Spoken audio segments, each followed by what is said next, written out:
Hi friends, இன்றைக்கி நம்ம Deepavali snacks ஓலை பகோடா எப்படி செய்யலான்னு பார்க்கலாம்.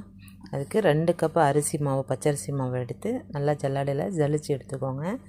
அது கூடவே அரை கப்பு பொட்டுக்கடலை, 2 கப்புக்கு அரை கப் பொட்டுக்கடலைலேருந்து 3/4 கப்பு வரைக்கும் எடுத்துக்கலாம். பொட்டுக்கடலை எடுத்து மிக்சியில் நல்லா அரைச்சிட்டு அதை சலித்து சேர்த்துக்கோங்க. அது கூட 1 டீஸ்பூன் உப்பு, 1 டீஸ்பூன் வெறும் மிளகாத்தூள், 2 டீஸ்பூன் நெய், கொஞ்சோண்டு பெருங்காயம் சேர்த்துக்கிட்டு நல்லா ஃபுல்லாக எல்லாத்தையும் மிக்ஸ் பண்ணி கலந்து விட்டுட்டு அப்புறமா கொஞ்சம் கொஞ்சமாக தண்ணி ஊற்றி சப்பாத்தி மாவுளவுக்கு பிசைஞ்சு எடுத்துக்கோங்க.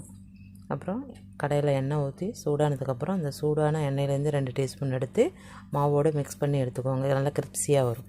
அப்புறம் நான் ஓலை பகோடா அச்சில் பெரிய அச்சாக உள்ளதை எடுத்துருக்கேன். அதில் 2 வகையாக புளியலாம். சின்ன சின்னதாக உள்ளதும் எடுத்துக்கலாம், இதுவும் எடுத்துக்கலாம். நான் 2 டைப்புமே புளிஞ்சு கட்டியிருக்கேன் பாருங்கள். ஃபஸ்ட்டு பெரிய அச்சில் கொஞ்சமாக மாவு வச்சுட்டு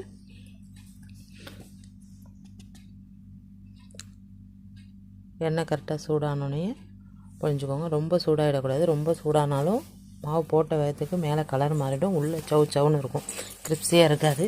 அதனால் எண்ணெய் கரெக்டான சூடு இருக்கிறப்ப போட்டு கரெக்டாக எடுத்துக்கணும். பாருங்கள், இந்த அளவுக்கு எண்ணெய் பொரிஞ்சு நல்லா சலசலப்பெல்லாம் அடங்கினதுக்கப்புறம் எடுத்துட்டிங்கன்னா நல்லா கிரிப்ஸியாக இருக்கும் ஆறுனதுக்கப்புறம்.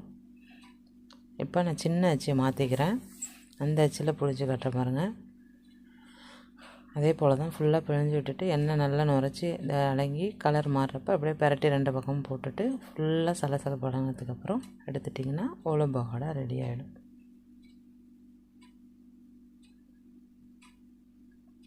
இந்த தீபாவளிக்கு ஈஸியாக இது போல் ஸ்நாக்ஸ் செஞ்சு பாருங்கள். லைக் பண்ணுங்கள், ஷேர் பண்ணுங்கள், சப்ஸ்கிரைப் பண்ணுங்கள். தேங்க்ஸ் ஃபார் வாட்சிங்.